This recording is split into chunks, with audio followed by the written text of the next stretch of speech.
Hello friends and followers. Well, here's an update on the SB-221 2 kilowatt linear amplifier with a hole in the case. Anyway, I did ground the grids on these tubes and that seems like it made a difference in stability. It seems a bit more stable now. So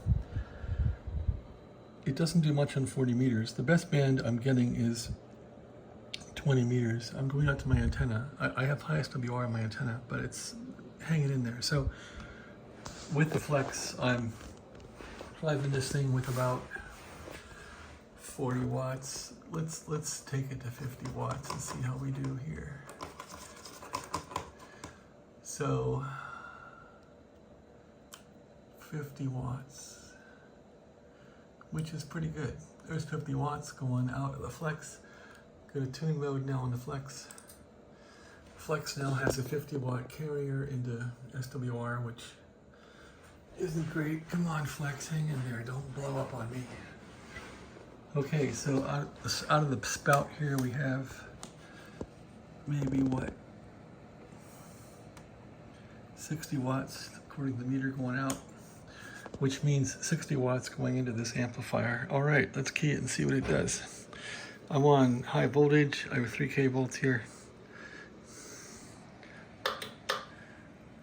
Almost a kilowatt. There's 900 watts.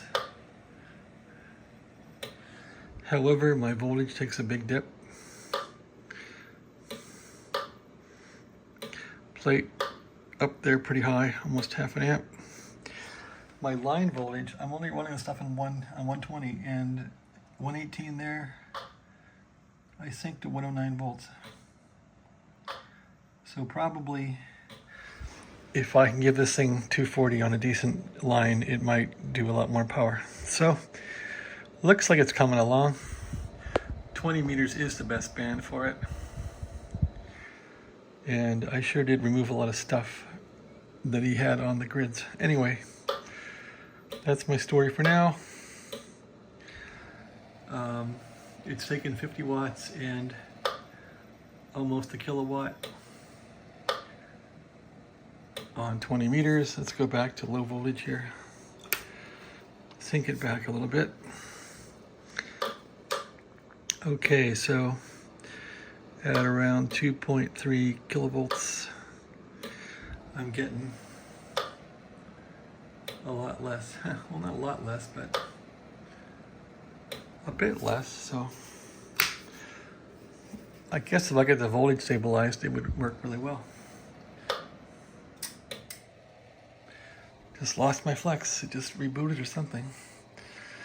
All right, that means it's time to stop the video. Yeah, the flex is giving me an error. 1, 2. It had a software error. All right, that probably means it got RF into itself. Thanks for watching. Have a great day.